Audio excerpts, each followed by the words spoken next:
মাদক ব্যবসা, ছিনতাই ও চাঁদাবাজির মতো অপরাধে তাৎক্ষণিকভাবে সর্বোচ্চ ১০ বছরের কারাদণ্ডের বিধান করার বিষয়ে মন্ত্রণালয়ে নীতিগত সিদ্ধান্ত হয়েছে এবং এই সংক্রান্ত আইন প্রণয়নের উদ্যোগ চলছে।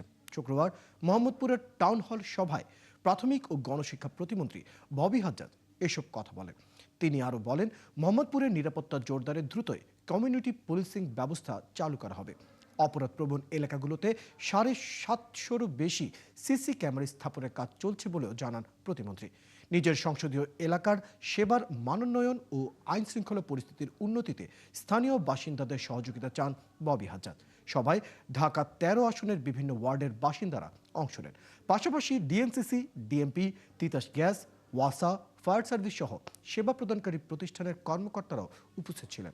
মাদক, ছিনতাই, চাঁদাবাজি এই ধরনের ক্রাইমসের জন্য ইতিমধ্যে ক্যাবিনেটে অনুমোদন হয়ে গেছে। খুব তাড়াতাড়ি এটা আইন হিসাবে পার্লামেন্টে আসবে যে আপ টু 10 ইয়ার্স এগুলোর জন্য সাজা প্রাপ্ত হতে পারে। সিসিটিভি ক্যামেরা লাগালে শুধু হবে না, বিগত দিনগুলোতে আমরা দেখেছি, আমি নিজেই কয়েকটা জায়গায় সিসিটিভি ক্যামেরা লাগিয়ে দিয়েছিলাম, পরের দিন 48 ঘন্টার মধ্যে চুরি হয়ে গেছে ওই সিসিটিভি ক্যামেরা।